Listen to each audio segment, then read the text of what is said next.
In this episode of Food Service Worker, this video is going to be titled Inmate Shoots a Food Service Worker in a Prison Kitchen. This took place in a Georgia Department of Corrections prison in Jeanville. Or is it Glen? I think it's Glenville. Yeah, Glenville, my bad. So the inmate was serving a 20-year sentence for voluntary manslaughter, and I guess the inmate ended the life of the food service worker, who was a 24-year-old female, and then turned the gun on himself at about 4:30 in the morning. And my assumption here is the gun was probably in there way before this happened. This is something that's probably been hidden, my guess, behind the kitchen, outside the kitchen somewhere for a bit, and nobody knew about it.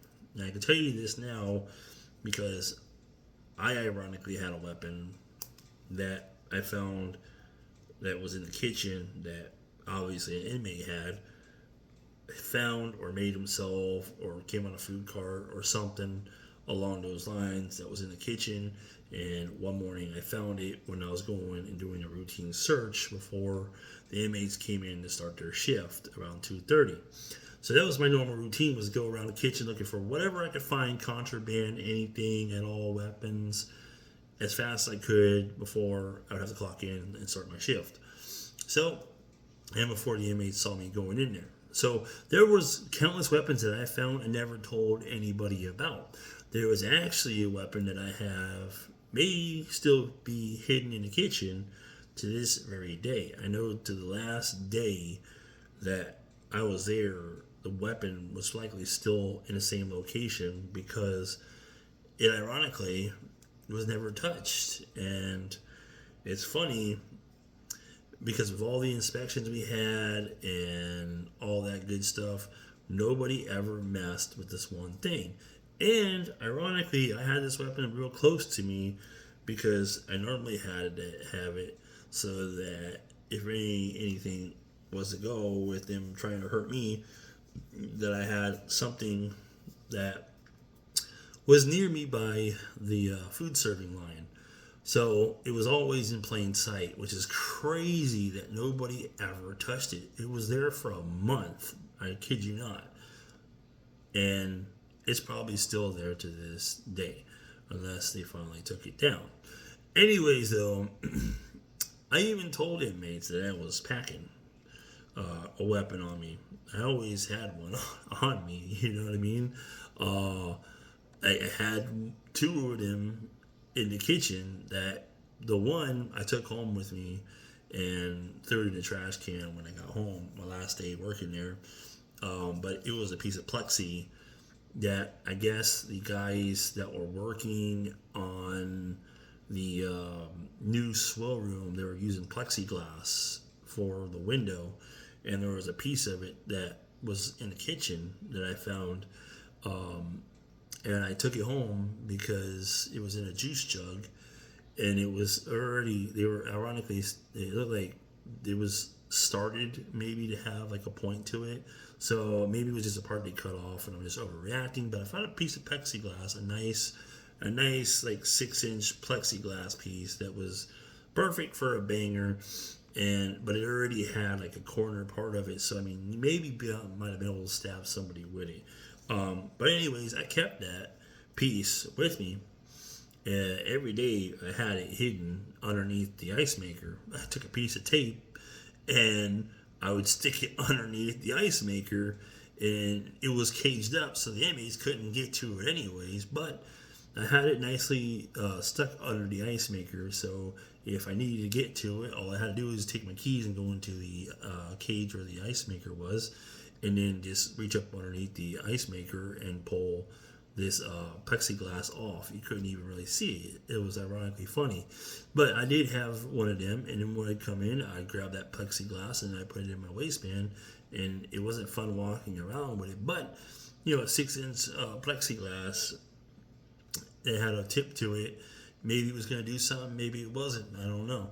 But yeah, I had that with me at a lot of my times that I did carry it with me, and I would, take it and put it there. And then before I left for the end of the shift, I had to plan this stuff just right to make sure that I got it right back in the ice maker area before I left at the end of the day. And it was timing was really crucial to get that piece of plexiglass back in to that cage with the ice maker. But anyways, moving along though, my last day I took the plexiglass home though and I threw it away. Because you can go right through the metal detector and you'll never know you have a piece of plexiglass on you, especially when it's on the waistband and stuff. So anyways, I can assume, going on a limb here, that this gun, like I was saying, maybe said, is that it might have been there for a bit longer than they might know. I don't think it was brought in recent.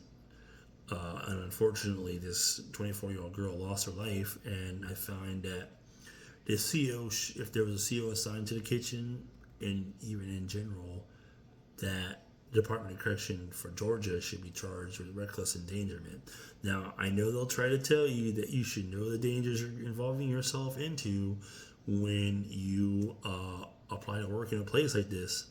I can tell you now that you are a civilian, and if you have a CO that's supposed to protect you, their job is to maintain the security. Well, then you failed as security then, is what I look at. And you as a CO should be charged with reckless endangerment. And here's the thing, too, okay? I expressed this to the colonel that I had concerns with, and this is the reason why I got into it with captains many times, that I was not going to yell at these inmates. I'm not going to do it. And because of that, I got put in the colonel's office, and I had the colonel threaten to have me basically fired from working in the kitchen, from working in the prison, and working in any prison or correctional institution or any type of place like that. For some stuff that I did, I had some crazy stuff like this go on, right? So I had there's certain things you can't say in prison that I didn't know. I know obviously you can't call an inmate a punk or a bitch, but I did not know that making a small joke that the inmate was the police, because I felt like he was policing me, right? I was in this run room. It was a sensitive item room, and this guy kept on coming back in there looking to see what I was doing, and I made like a little joke saying he's policing me because that's what they did. They said to me is that I'm policing them. I'd be watching them like the police. I should get a job as a police. But anyways, made a comment, a small little joking comment that ended up blowing up bigger than it was supposed to be.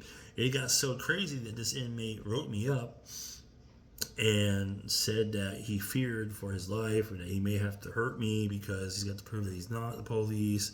And so he basically had to go to confinement so that he wouldn't have to hurt me. And then, they end up bringing this inmate back to the kitchen. And I'm thinking to myself, wait a minute. You're telling me that this inmate might have to hurt me to prove that he's not like the police for the corrections? And I endangered this inmate's life by calling him the police? And he may have to hurt me? But it's fine that you can bring him back to the kitchen now and work around me? And all things are going to be gravy. We're not going to have any problems, right? I even had the colonel tell me that they should have charged me with endangering an inmate's life by calling him the police, because the inmate had to go to confinement to avoid having to hurt me, and he might have to hurt me. But then you're going to tell me as a colonel that you're going to allow this inmate to come out to the kitchen. You, the captains, and everybody knows, because I even went in front of the captains, because the inmate wrote me up. They called me into the captain's office, and the captains talked to me, and they told me that, I endangered this inmate's life, and he might have to hurt me. He's going to have to go to confinement now because of that. And then, long story short, he comes back and works in the kitchen. Now, I thought me and him were okay, because I told him I apologize, which is the biggest mistake you could ever do is apologize to an inmate, because you're a sign of fucking weakness to them, because now you're bowing down before these guys. But I thought that man to man, you could be a man and say when you're wrong, that you apologize for saying something to them that could endanger them. And I thought we were all cool. Then I find out that he goes and writes me up, and you know, I get called in there and I get chewed out by the captains. And then I had an incident with a captain, and I got called to the colonel's office. The colonel wanted to speak with me, and I told him I refused to speak to him without my boss present. And so they requested that I exit the facility and wait for my boss to come, and then they will speak to me when my boss comes, because I wanted my boss to be a witness to what was being told in there. And the colonel basically told me that I endangered this inmate's life, and I could have been charged with his for him maybe getting hurt or something like that, or whatever it may be. But then you're going to tell me that you're going to let the inmate come out to the kitchen like all things are gravy. Now, how ironically crazy is that? What minute you can tell me I endangered this inmate's life, and then all things are cool now, and it's all good? It's crazy, is what that is. So anyways, with these drone situations, what I'm assuming might have happened is that I can't tell you how many times that we've had drones fly over the prison I worked at and drop packages off, one behind the kitchen, one in the rec yard, and one near a dorm. And all these were luckily intercepted by the COs and stuff before the inmates were able to get a hold of them. But the gun was likely something that was brought in, I'm thinking maybe by a drone or by some magical fluke. It was able to be thrown over somehow in an area, or somebody turned a blind eye. But this is the problem when it comes to contraband. When you're bringing stuff in for inmates that benefits them in some way, even like a cell phone that's $20 on Amazon, that is about that big roughly, that you can buy. And all they gotta do is pop a little SIM card in there, and as long as it's compatible with the network and the SIM card will work on, these guys can now make phone calls that are not monitored for training purposes for Department of Corrections. So these guys could send out hits. Instead of killing her, he could have just had his bros on the outside go kill all of her family. And they made her give him some pleasure. You know? Because whatever reason he could use next. So that being said, it's unfortunate that this happened, but I can't tell you how many times that I worried that something with an inmate would have happened to me when it comes to me either getting stabbed by an inmate or getting into a fight with one of them. Because, I mean, honestly, long story short is that these COs, the lieutenants, the colonels, captains, warden think they run the prison, but they don't. The inmates 100% outnumber them. And the only reason why the COs and the correction and all that people think that they run it is because of the arsenal they have. If they were to fight some of these guys one-on-one, I guarantee you that a majority of these inmates would whoop the shit out of a lot of these COs' ass, because a lot of the people that work there that are COs, they're not in the best shape at all. You've got some overweight people that work there. They don't have the healthiest lifestyles. They dip, they smoke, and probably drink after work because of the amount of stress they go through. And it's just crazy all around. And then you got the inmates that are in the best shape of their lives because they're always working out, they're eating healthy. They're not over there, all of them smoking and doing all that crazy stuff that the CEOs are doing, living that crazy lifestyle they're living. And a lot of the inmates are not obese at all. You have a lot of people there that are obese in the Department of Corrections. You got some CEOs that are in decent shape when it comes to their bodies, but I had a lot of CEOs that I worked around that were obese, and I mean, not even mean obese. I mean like morally obese, like land whale sized weight. And I don't mean that in a bad way, but I'm just saying that that's unfortunately true. And I'm not in any better of a shape at all myself. So don't think that I'm making fun of overweight people. Unfortunately, there is people who struggle with a lot of stuff in life, and it leads to that weight thing. So I'm not making fun of overweight people anyway. I'm just simply stating that you have to be in a decent shape to be able to keep up with the inmates. That's basically where I'm coming at. That's why I'm saying somebody my size, and people who see my other videos, they know how fat I am. Okay, so going one-on-one with some of these inmates that are in amazing shape is not going to let me get through many rounds with them. I can tell you that now if I make it to the first round. So anyways, there's probably some more stuff that I wanted to cover in this video, but I didn't. But I will say real quick though that if there are CEOs that actually think they can whoop the ass of a lot of inmates, maybe some of the punks, they could whoop their ass. But some of the other guys, nah. There's a lot of guys that I think that would kick this shit out of a lot of the CEOs that I worked around any day, one-on-one in a hand-to-hand combat.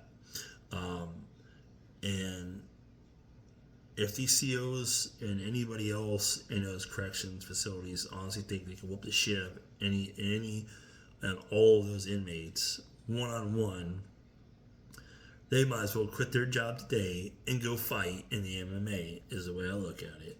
But with that being said, though, I will just end this video by saying this is a tragedy in its own that this happened, and it's not a surprise, but that's what it is, and that's the reality of working food service in a prison. So you can check it out. I put a link in the description to this article if you want to read it yourself. It's a few days old from the time of this video. Thanks for watching. See you on the next episode.